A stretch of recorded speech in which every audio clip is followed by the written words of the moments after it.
Hey guys, how are you? Today we are going to discuss a new subject, which is algorithms. But let's see what does algorithms mean.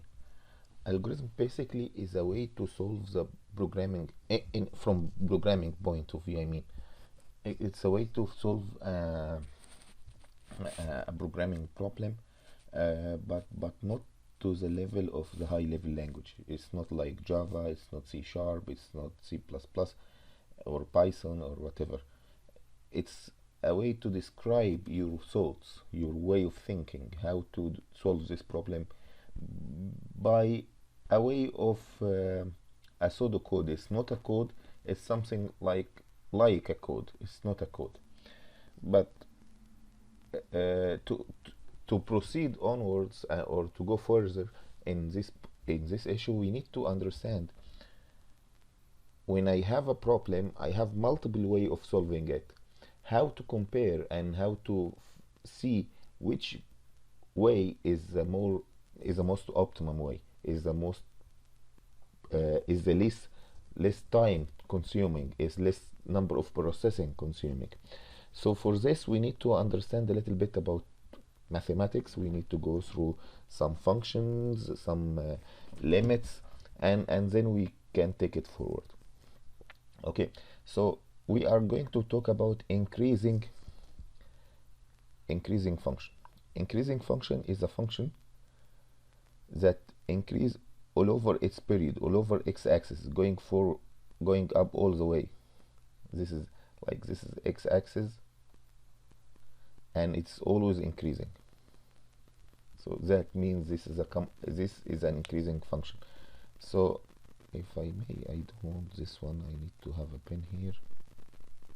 Yeah, we can write in here straight away, so I don't need this one. So an increasing function is a function that growing all over the time, all over x-axis.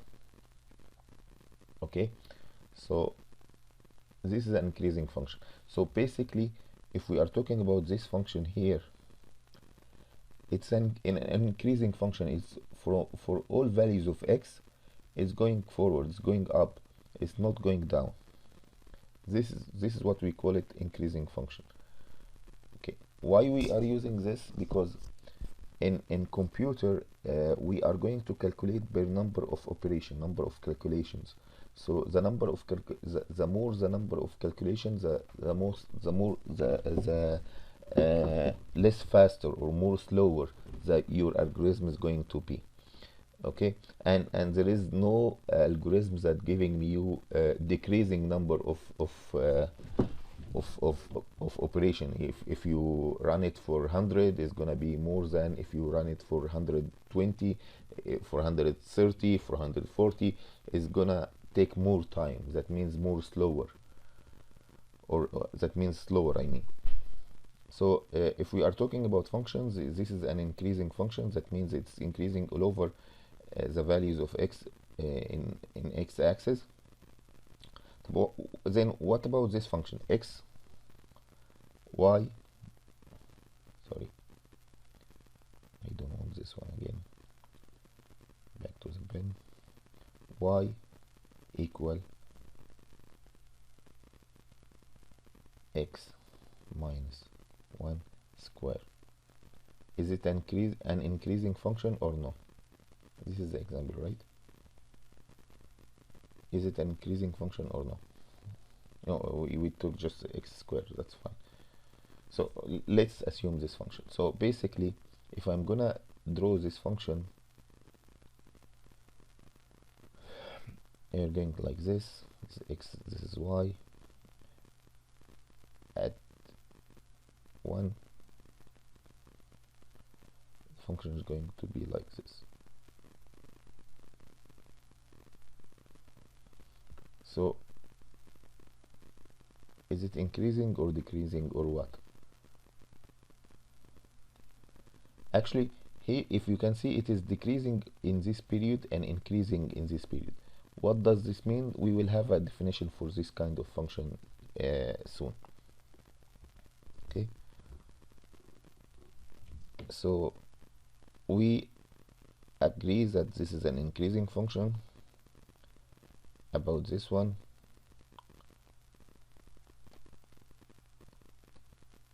this is not increasing function all over the period, because as we see it is decreasing here and increasing here, so we are going to define this one later. And another function, another type of function which is decreasing, we are not gonna face this in algorithms, but the decreasing function is the function that decrease all over the period, all over the values of x-axis. So like this is decreasing all over the values of x-axis. Whenever here x is -2, for example, if this minus x cube, so if x -2 is gonna be -8 here, right? And if it is -1, it's gonna be -1 here. So whenever you are going to positive x, the value of y is decreasing. So we call this function is a decreasing function. Okay, if we go further, yeah, this is what we were talking about. Then we are going to a function called a type of a function called eventually increasing. Eventually increasing, that means for a specific period, from a specific point onwards, the function is going to be increasing. So if this is x-axis, y-axis, and this is x-axis, we say from a specific point onwards, the function is going to be increasing. So this one, the one that we were talking about here, from this point onwards,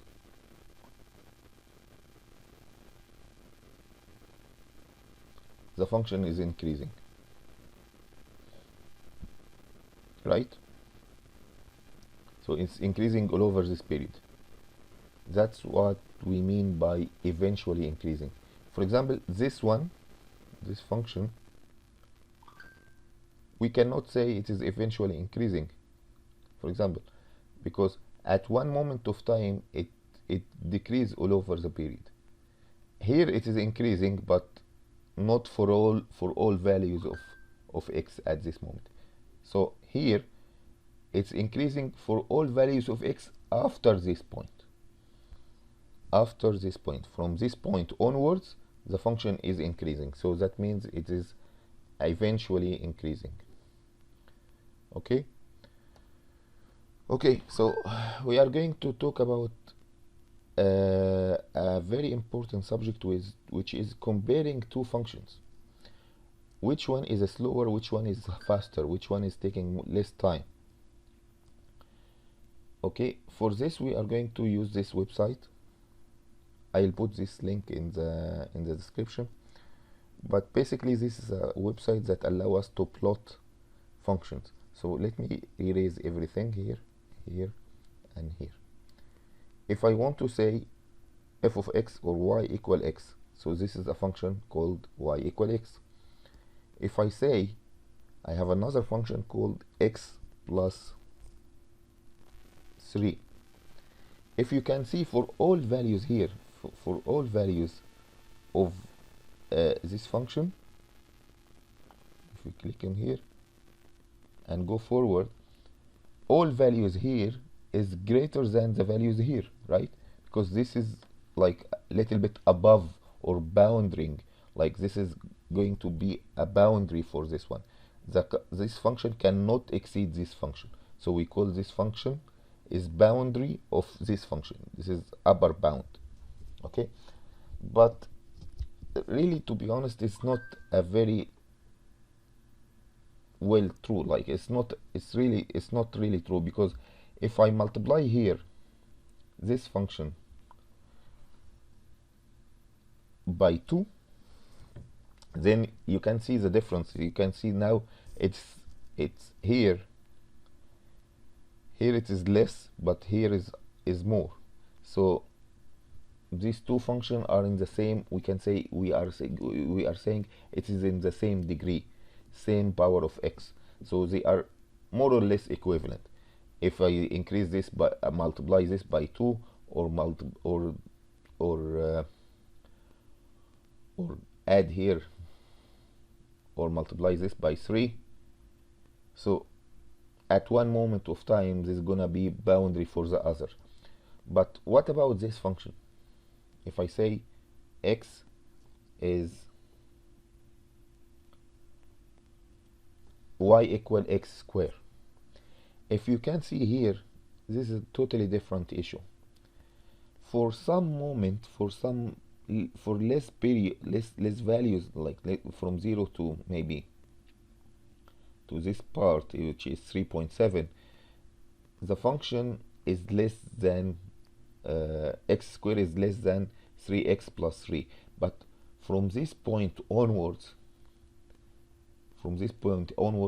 the x quadratic is gonna overcome or be boundary for both of these functions all over the values of x after this point, after 3.9 or 3.7. We don't care about the negative part, because we are talking about number of computation. Number of computation in computer is gonna be definitely more than at least one or greater than 0. I mean, like, so the negative part we are excluding it. It's not important for us. But if we can see here, this function is overcoming these two, or we can say it is upper bounding these two functions. Okay, this we can understand it from a graph, but how to conclude this by a mathematical way of proving? So we'll go back to our Word document.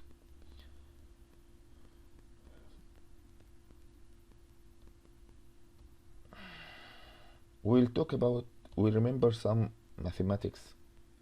Sorry, the course might need some mathematics, but I'm gonna try to make it as less as possible. But to compare two functions, we can get to the concept of limits. Limits n tends to infinity, limits number of computation tends to infinity. When we say infinity, that means very huge number. At very huge number of computation, which function is going to be upper bound the other one? Upper bound means more computation, more slow than the other one. So if we are talking about here a function called 3n plus 1, is this gonna take more computation or this one? We see from the graph that this n square is gonna overcome this 3n plus 1. Let's try this 2 in the here. We will just remove this one for simplicity and make this 3n plus 1. So you can see here that this function is overcoming here. Sorry, here it's overcoming for any value of x after this point is gonna be greater than this function. So x2 is upper bounding 3x plus 1. So how to prove this in mathematics? We are going to do this.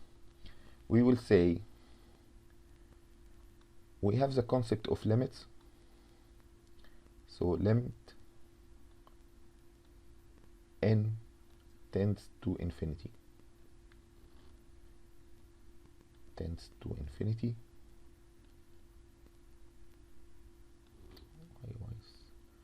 Sometimes the pen is killing me.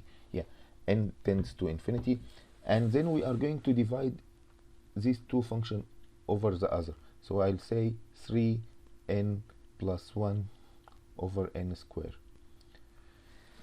Okay, how to solve this issue? If I put infinity here and there in the numerator and denominator, it's gonna be infinity over infinity. So we need to find a way to solve this issue. So we are going to say we will divide by the highest power on the numerator or denominator. So the highest power is gonna be n squared. So I'm gonna say is lim n to infinity 3n over n square plus 1 over n square, which is the numerator, divided by n square over n square.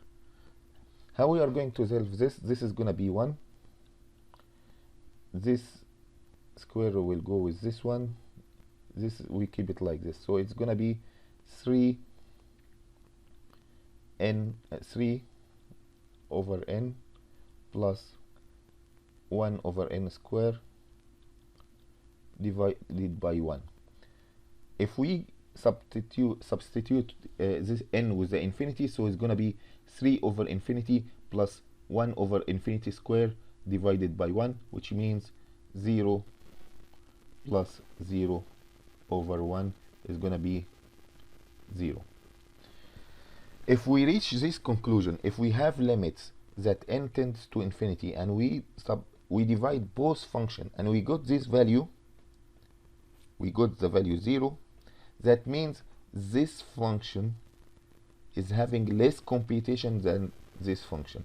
That means this function is slower than this function, and this function is faster than this function. So this is how we are going to deal with this in the future, and then we will have some terminology, little omega, big omega, little o, big O, and all of this. What if we say, I ask you to compare for me 2n plus 3 over 3n plus 1. If this is the case, we will do the same thing. Limit n to infinity, and then we will say divide by the highest power, which is n. So it's gonna be 2n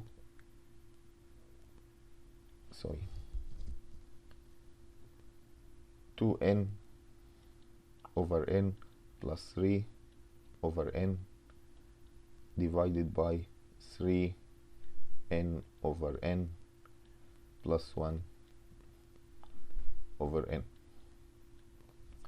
If you solve this issue, this is gonna be 2 plus 0 over 3 plus 0, which give me a number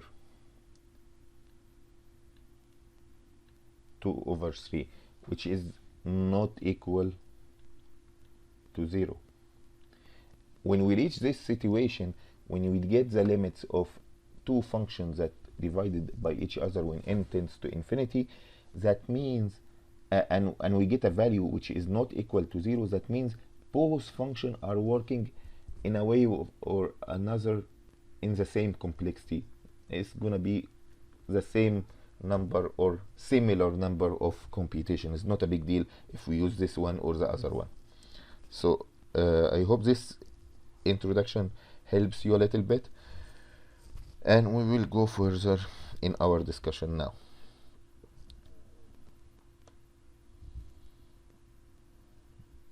So we see the increasing, decreasing, eventually increasing, and we see the boundary that this function is going to upper bound the other function. That means this function is greater than this function is more computation, means slower than the other function. So we will get to a concept called little o and big O. If I have f of x, like what we were saying, if I have f of x, let me close this one here. If I say I have a function called f of x, okay, and this f of x, like what we said, 3n plus 1, and another function called g of x, which equal n square plus 2. we need to see, we have a terminology called little o, and we need to say what does this little o means. Basically, if we have these two functions, we will get to know that limit, we need to see which one is faster than the other, or which one is taking more computation. Limit ends to infinity, and we will do our division normally. 3n plus 1 over n square plus 2. We will divide by the highest power. It's gonna be 3 over n plus 1 over n square divided by 1 plus 2 over n square. That's gonna have like 3 over infinity is 0 plus 1 over infinity square is 0 divided by 1 plus 0. That will give me a 0 value. This will tell me that f of x taking less computation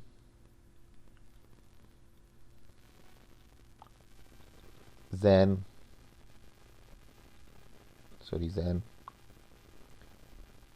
g of x. So let me do one thing, if I clear. So in this case we will say f of x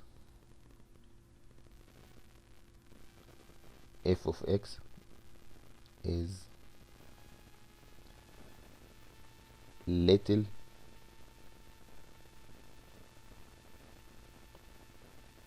o of g of x. This means that this function f of x, which is, it was like I think 3n plus 1, and this was n squared plus 1. So that means f of x taking less computation or less number of computation than g of x. That means g of x is slower than f of x. So if I say f of x is little o of g of x, we understand that g of x having g of x having more amount of time. That means g of x is more slower. The other way around, if f of x taking less amount of computation, then we can rephrase this sentence by saying g of x is little omega of f of x. Little omega of f of x, excuse my handwriting, but that means this function is getting more computation than this function. That means still this is faster,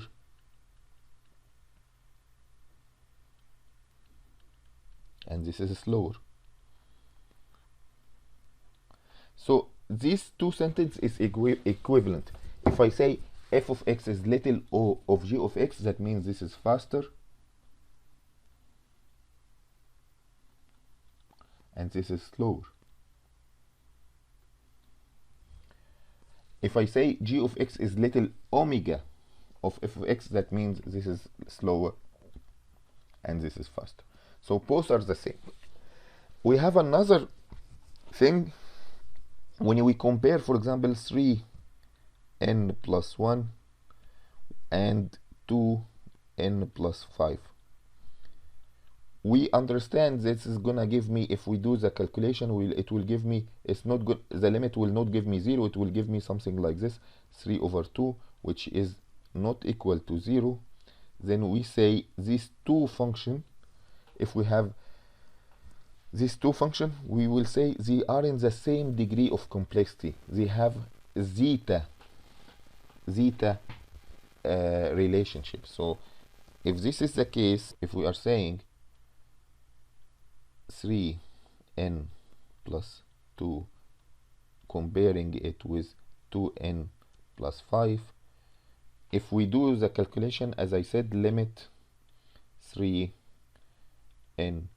over plus 2 over 2n plus 5 is gonna be, if we could take n tends to infinity, it's gonna give me 3 over 2, as I said, and this is not, sorry, 3 over 2, and this is not equal to 0.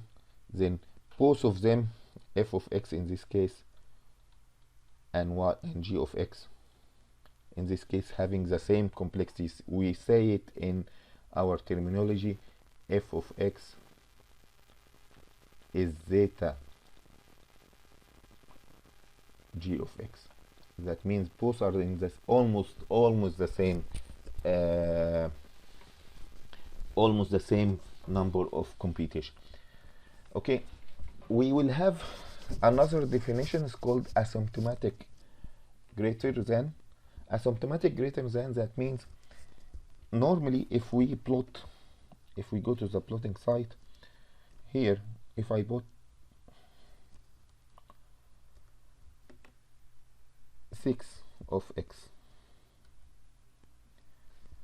so 6 of x is gonna be always greater than 3x plus 1, but it's not asymptomatic greater than. Asymptomatic means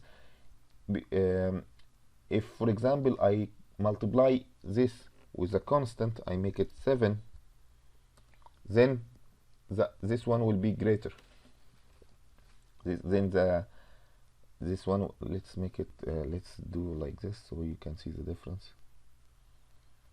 Okay, 7 and 6 is, let's make this 100. So you can see now that the yellow is a green, the blue function is always greater than the black function. But again, if I multiply this by 12 or make it 12, then the black one will overcome it at one moment of time. So the black one overcome it here. So if by adding a constant or multiplying a constant, the behavior of the function is going to be greater than or equal or changing, then these two functions, we call it in the same level. They are both in the zeta. They are not asymptomatic greater than. But asymptomatic greater than, it happens when we have, when we compare, for example, this function with 12 square.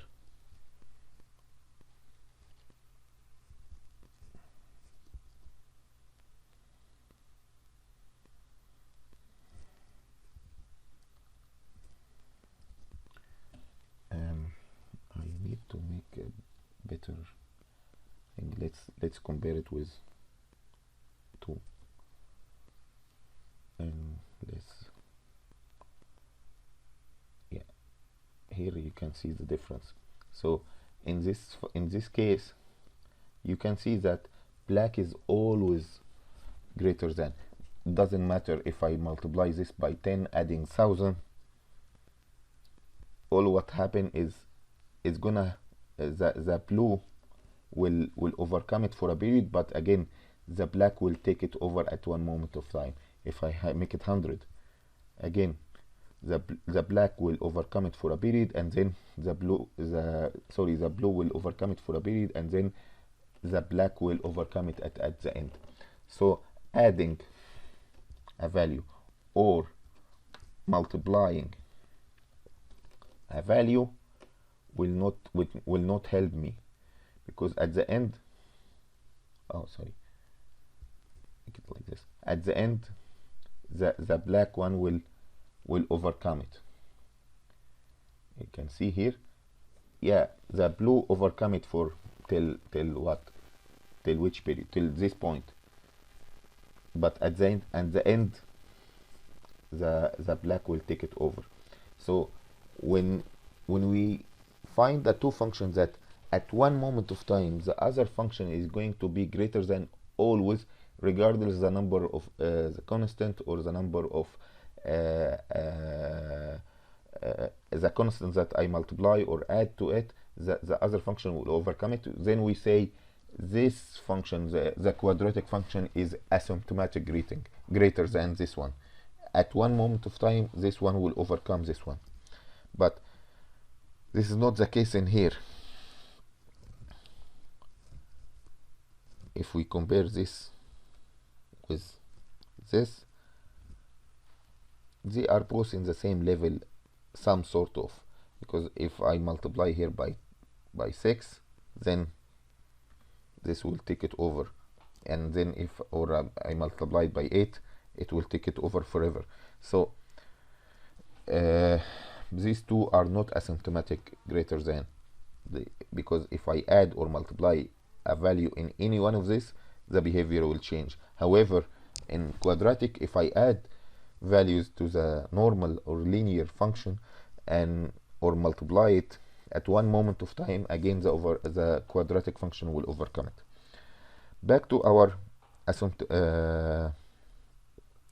algorithms. So basically we got to know that little o and big O and zeta, little o and little omega and zeta. Okay, we will come to another similar thing, which is big O notation. So we are saying little o when we have f of x and g of x and limits tends to infinity, that means f of x is little o of g of x or g of n, because n is gonna reflect the number of computation or basic operations that we are going to use in our algorithms. If it is zeta, that means f of n divided by g of n having a real number 3/2 or whatever, like the example that we did here. It has a value, it doesn't have 0, so that means both of them are in the same level, they are the same growing, they are the same speed, no one is really faster than the other.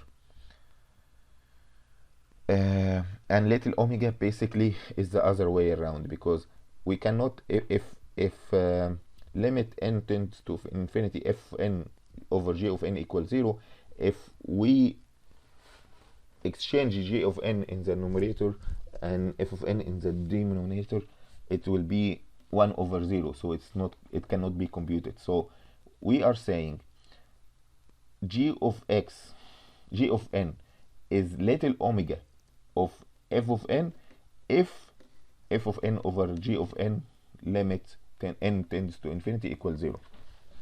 So and they are the same meaning. If I say f of n is faster than g of n, that means g of n is slower than f of n. So little omega means f of n is faster than g of n. Little omega means g of n is slower than f of n. This is the same notation. So we will come to the last point, which is big O.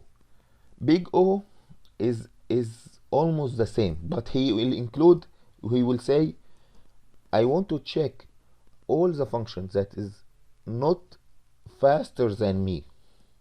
Not faster than me, that means slower than me or equal the same speed. So if we are talking, so we are going to explain here itself. The last point, which is little omega or big omega. Yeah, we are going to say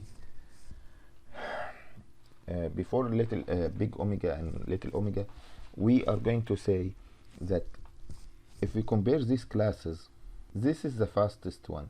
If I have a function that happen to run for only one time, and then another function is having log n computation, this is fast, slower than this but faster than the others. If n square root of n is less than slower than this one but faster than the other, O of n slower than the previous and faster than the coming. So these are kind of sorting all the computation or the main standard computations that we are going to see in our algorithms, and we see if we get to know that our algorithm is having log n, that this is better than an algorithm having a square root of n. That's better than an algorithm that have an O of n. That's better than an algorithm who have n square, for example.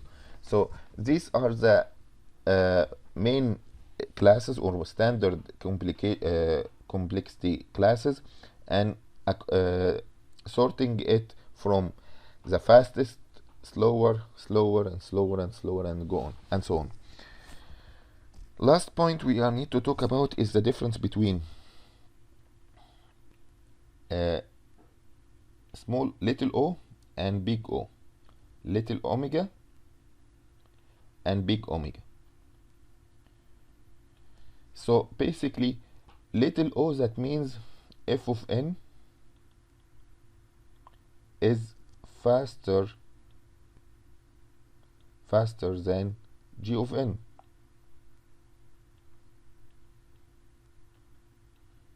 Right? This is what we conclude. Or f of n is having less computation than g of n. That means little o. What if f of n is equal the same speed or the same calculation of g of n? We say it is zeta. So f of n zeta g of n, right? So basically, if we can find a function which is f of n is greater than or equal g of n, then we say it's f of n is big O of g of n. So the difference between big O and little o, that big O includes zeta with me. So I say 2 of n is big O of n plus 1, because they are in the same speed, so the equality happen. And I can say 2 of n is big O of n square plus 1, because again f of n is faster than g of n. So big O is, we can say big O is the union of little o and zeta.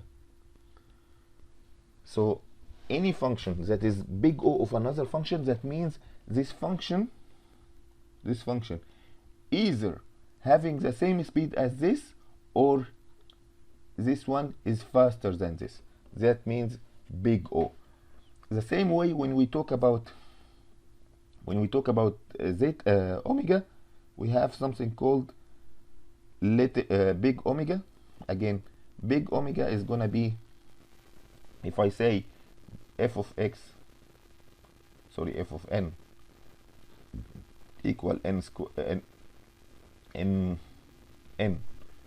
plus 1 and g of n equal n square, that means g of n is little omega, right, of f of n. This is what we conclude. But if they have the same speed, like if it is like this, f of n is n square, that means still it's not gonna be it's not gonna be, this was supposed to be omega, but in this case, if they are in the same speed, you can say it is either zeta or big omega. Okay, so big omega is the union between zeta and little omega. That means g of n is either slower or having the same speed,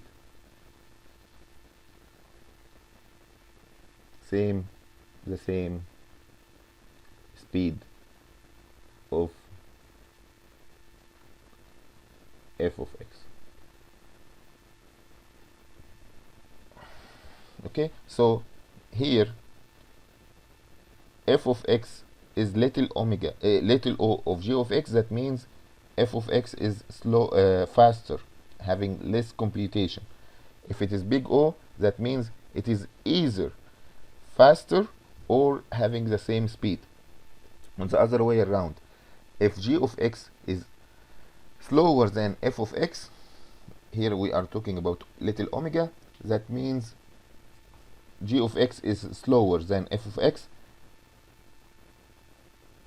or we can say omega, that means g of x having less speed than f of x, or having the same speed if they are common here in omega 1, in zeta I mean.